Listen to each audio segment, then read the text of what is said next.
Administrator Karachi Murtaza وہاب اس وقت media سے بات کر رہے ہیں. اور دوسرا یہ بتائیے گا، اگر نالوں کی صفائی تو جاری ہے، عوام سراہ بھی رہی ہے، لیکن عوام کہہ رہی ہے اسٹرگل کا شکار ہے. اگر ہم ایف سی ایریا والا نالا دیکھیں بھرا پڑا ہوا ہے. جولائی کے فرسٹ ویک میں جو ہے وہ محکمہ موسمیات نے بارش کی پیش گوئی کی تو کام ہوتا ہوا نظر آ رہا ہے.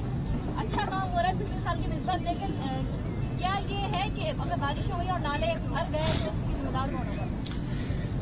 دیکھیں، جو بھی برا کام ہوتا ہے وہ تو ذمہ داری ہمارے اوپر آ جاتی ہے. جو اچھا کام ہوتا ہے وہ پی ٹی آئی لے لیتی ہے کہ جی ہم نے کرایا ہے.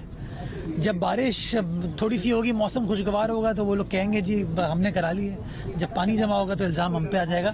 تو میں الزامات پر کبھی فوکس نہیں کرتا. جو بھی ذمہ داری ہے، جو بھی کام ہے، بیٹھے جو بھی کام ہے وہ کام کرنے پر فوکس کیا جاتا ہے. کراچی کے تقریباً کوئی 34 سے 35 مختلف مقامات پر اس وقت نالوں کی صفائی کا کام اس وقت چل رہا ہے.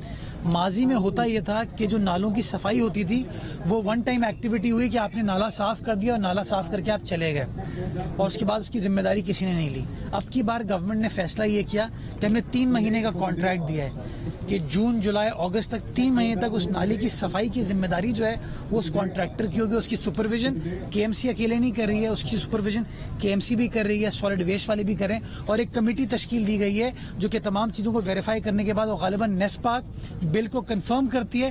اس کے بعد اس کے بل کی پیمنٹ کی جائے گی. تو نتیجہ یہ ہوا کہ پچھلے سال بہتر طریقے سے کام ہوتا ہے اور میں پر امید ہوں کہ اس سال وہ کام اور مزید بہتر ہوگا. تو آپ کا یہ جو گلہ ہے کہ ہاں کچرا آ جاتا ہے، یہ بات صحیح، کچرا آ جاتا ہے اور اسی لیے ہم نے ون ٹائم نالا صاف کرنے کا کانٹریکٹ نہیں دیا.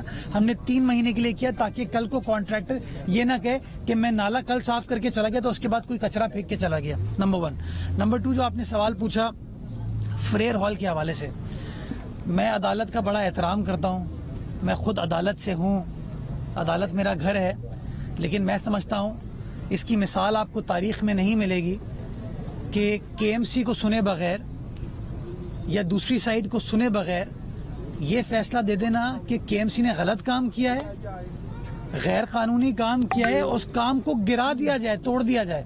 یہ تو ہوتا ہے کہ اسٹے دے دیا جاتا ہے کہ جب تک عدالت فیصلہ نہیں کرتی تب تک کام کو، مزید کام کو روک دیا جائے. لیکن اس کی مثال نہیں ملتی کہ کے ایم سی سے یا پارکس ڈپارٹمنٹ سے یا مجھ سے کسی نے پوچھا نہیں کہ ہم بنا کیا رہے ہیں. 4 الزام اس پلینٹ میں لگائے گئے، میں نے پڑھا. وہ ایک الزام یہ ہے کہ دیوار لگا کے فریر ہال کو بند کیا جا رہا ہے. دوسرا الزام ہے کہ فینسنگ کر کے فریر ہال کو بند کیا جا رہا ہے. تیسرا الزام ہے کہ گیٹ لگا کے فریر ہال کو بند کیا جا رہا ہے. اور چوتھا الزام یہ کہ شہریوں کے لیے اس دروازے کو، اس فریر ہال کو بند کرنے کا فیصلہ کیا گیا ہے. میں چاروں الزامات کا جواب دوں گا کہ چاروں کے چاروں الزامات غلط ہیں. نہ کوئی دیوار کنسٹرکٹ ہو رہی ہے، نہ کوئی فینس کنسٹرکٹ ہو رہی ہے، نہ کوئی گیٹ کنسٹرکٹ ہو رہا ہے اور نہ کسی شہری کے داخلے کے اوپر پابندی ہے.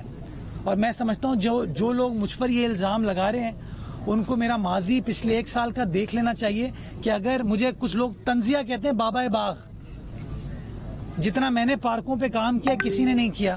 فریر ہال کی حالت، یہ ڈی جی پارکس میرے ساتھ بیٹھے ہیں، فریر ہال کے گارڈن کی حالت آج سے 8 ماہ پہلے اس کی جو سٹریٹ لائٹ تھی نا وہ نہیں جلتی تھیں. یہ گراؤنڈ ریالٹی ہے. اس کے 2 فاؤنٹنز ہیں نا وہ جلتے نہیں تھے. یہ لائٹیں بھی میرے دور میں ٹھیک ہوئیں، یہ فاؤنٹن بھی میرے دور میں ٹھیک ہوئے. فریر ہال کی بلڈنگ جو کہ 1865 میں بنی تھی، اس کی بلڈنگ کی خستہ حالت ہو چکی ہے. اس کی ہیریٹیج پراپرٹی کو ٹھیک کرنے کی ضرورت ہے. اس کے اوپر اس وقت کام چل رہا ہے اور ہم نے جو ہیریٹیج کے ایکسپرٹس ہیں ان کے ساتھ یو ایس کاؤنسل کی مدد سے اس کے اوپر کام کر رہے ہیں.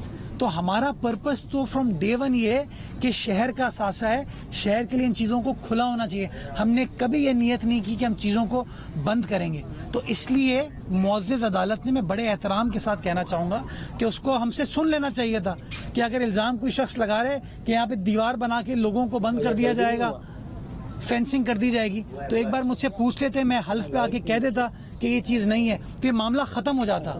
اور جن لوگوں نے یہ کیس فائل کیا ہے ان لوگوں نے مجھ سے بات کی تھی اتوار کو. انہوں نے مجھ سے پوچھا مرتضی صاحب کیا کرنے جا رہے ہیں، تو میں نے ان کو بتایا کہ نہ کوئی دیوار بن رہی ہے،